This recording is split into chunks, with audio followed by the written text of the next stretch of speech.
ప్రస్తావించే అవకాశం ఉంది. సో వీటన్నిటికీ కూడా వారు క్లియర్ ఆన్సర్స్ రాబట్టే పనిలో కూడా పోలీసులు ఉన్నారు కాబట్టి ఈ క్వశ్చన్స్ అంతా అడిగే అవకాశం ఉన్నట్టుగా మనకు అల్లు అర్జున్ వచ్చాడు. మనం ఎక్స్క్లూజివ్ విజువల్ చూస్తున్నాం.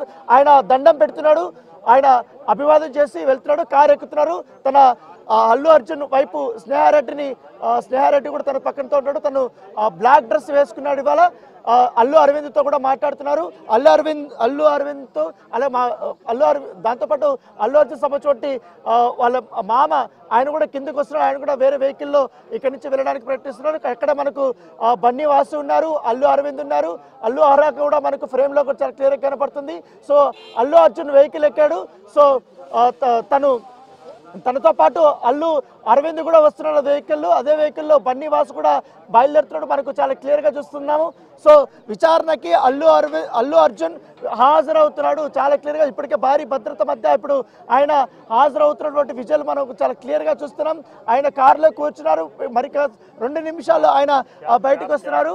దాదాపు అర్జున్కి సంబంధించిన విషయంలో 3 వెహికల్స్ని కూడా అక్కడ ఏర్పాటు చేశారు. ఒకటి ఇన్నోవా క్రిస్టా వెహికల్ని మొదటగా ముందుకు వెళ్తుంది. తర్వాత అల్లు అర్జున్ సంబంధించిన వ్యక్తిగత వాహనం BMW అది ఇప్పుడు బయలుదేరుతుంది. సో గేట్ దగ్గరికి వస్తుంది. ఇప్పుడు అల్లు అరవింద్ అత్యంత సమీపానికి వచ్చింది వెహికల్. సో బయలుదేరుతున్నారు. సో మనం ఆ విజువల్ని చాలా ఎక్స్క్లూజివ్గా బిగ్ టీవీలో మనం చూస్తున్నాం. ఒకసారి చూడొచ్చు. సో అల్లు అర్జున్కి ఎదురుగా అటు బన్నీవాసు కూర్చున్నారు, అల్లు అర్జున్ పక్కన అల్లు అరవింద్ కూర్చున్నారు. సో వెహికల్ ఇక్కడి నుంచి బయలుదేరుతున్నటువంటి నేపథ్యం అయితే కనపడుతుంది. సో మొత్తం ఎంటైర్ ఇక్కడ మరొక వెహికల్ని కూడా అక్కడ పోనీ ఇక్కడ ఎవరిని కూడా ఆ కన్వే ముందుకు వెళ్ళేటప్పుడు మొత్తం రోడ్ అంతా కూడా బ్లాక్ చేసినటువంటి సిచ్యువేషన్ అయితే మనకు చాలా క్లియర్గా కనపడుతున్నది.